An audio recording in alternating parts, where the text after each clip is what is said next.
Welcome back, Manchester United family, to United Top News. Before we even speak about lineups, before we talk tactics, before we mention injuries, let me ask you something. Do you feel it? That tension before a Monday night away game, that uncertainty, that quiet storm building under the surface. Because this is not just Everton away. This is a taste of patience, a taste of recovery, a taste of belief. And at the center of it all stands one man, calm, composed, observant, Michael Carrick. Here at United Top News, we don't just report Manchester United news. We live it, we feel it, we breathe it. And today, we are breaking down the latest team news ahead of Monday night's clash. One star aging closer to return, another still fighting his way back from the shadows.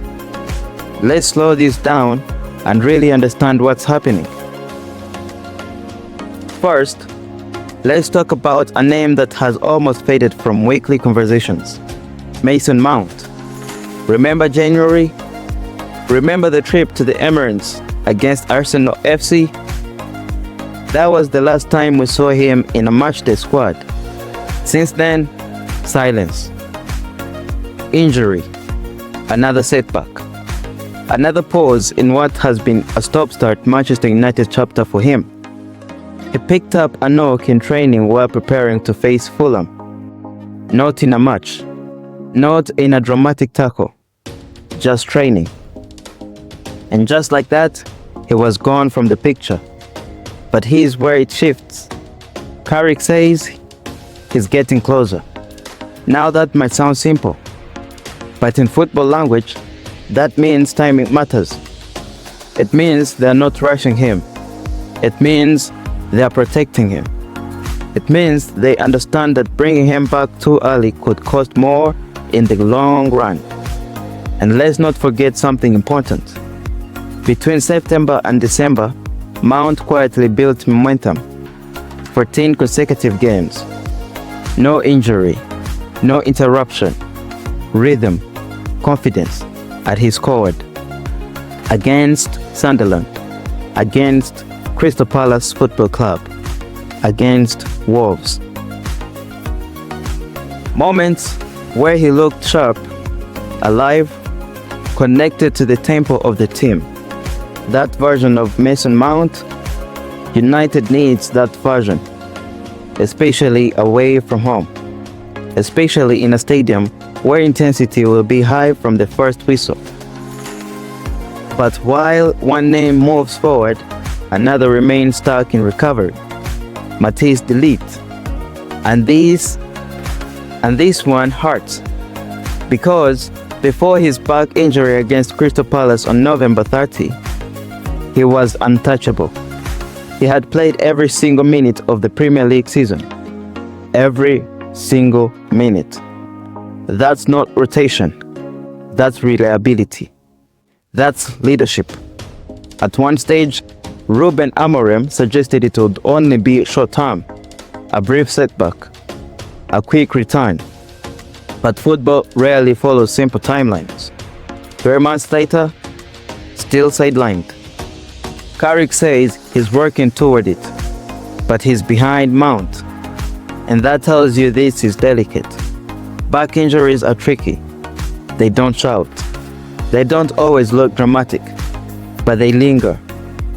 And when you remove a player who has been your defensive constant, you feel it. Structure changes. Communication shifts. The backline adjusts. And then there is Patrick Dorgu. Hamstring injury against Arsenal. He even spent time in Dubai last weekend trying to recharge mentally and physically. That tells you the schedule has been intense. The league has been relentless. This season hasn't been soft. Kobbie Mainoo is back, and not just back, flourishing. Ruben Amorim has been torn apart after what many are now calling a mind-blowing decision during his time at Manchester United. The decision? Demoting Kobbie Mainoo. Yes, the Kobbie Mainoo that we all know. one of the brightest young talents in world football, a player many fans believe represents the future of Manchester United.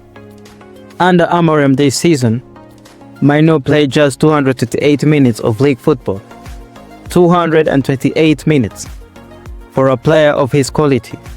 For a player with his composure. For a player who has already shown he can control games at the highest level. And that decision is now under the microscope. Since the interim appointment of Michael Carrick last month, everything feels different. Carrick, 44 years old, former Manchester United midfielder, former England international, a man who understands what this badge means. Since taking charge following Amorim's sacking, Carrick has led the side to 4 wins in his first 5 games. 4 wins. And suddenly, Old Trafford feels alive again. But here's the key detail. One of Carrick's first big goals, he pulled Kobbie Mainoo straight back into the starting lineup. Back where many fans believed he should have been all along. Mainoo earned his first league start of the campaign in January against Manchester City. And what did he do? He didn't hide. He didn't look rusty. He didn't look like a player who had barely featured. He looked like one of the best players on the pitch. Calm on the ball.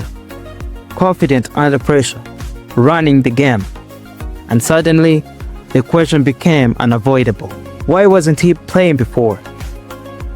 The confusion that it wasn't just social media noise. It wasn't just frustration. Former players and pundits began speaking out. And one voice in particular did not hold back. Owen Hargreaves. He described the situation as mind-blowing. Mind-blowing that Kobbie Mainoo had barely played for a year. Hargreaves pointed out something simple but powerful. He said Carrick has changed the whole team. Put players back in their natural positions.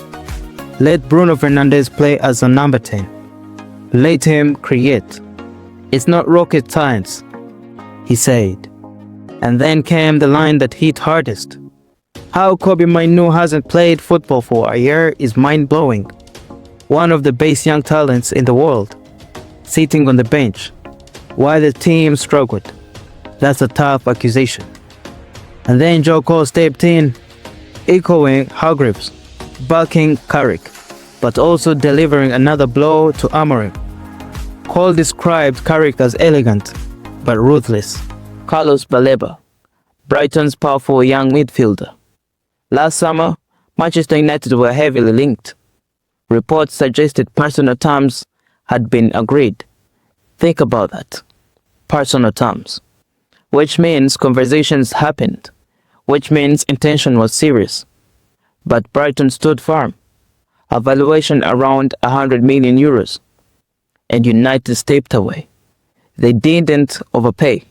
They didn't force it. They walked. And sometimes walking away tells you more about a club's direction than completing a deal. But now Baleba has spoken, and his words are revealing. He admitted the speculation affected him. He said he feels more relaxed now. He said the outside noise, he didn't understand it. Imagine being 22 years old, linked with Manchester United. Every headline analyzing your future. Every performance dissected through the lens of a transfer. That pressure changes players. He avoided websites, focused on himself, focused on his teammates, focused on regaining control. Brighton have struggled this season, sitting 14th, only 7 points above the relegation zone. Only 7 points above the relegation zone. Only 7 points above the relegation zone. It hasn't been smooth. But despite that, Baleba has featured in almost every Premier League match, excluding his time representing Cameroon at the Africa Cup of Nations. And now, the transfer windows are closed. The noise has quieted. Casemiro is confirmed to be leaving this summer. And suddenly, the midfield conversation returns. Because when a door closes at Old Trafford, another opens.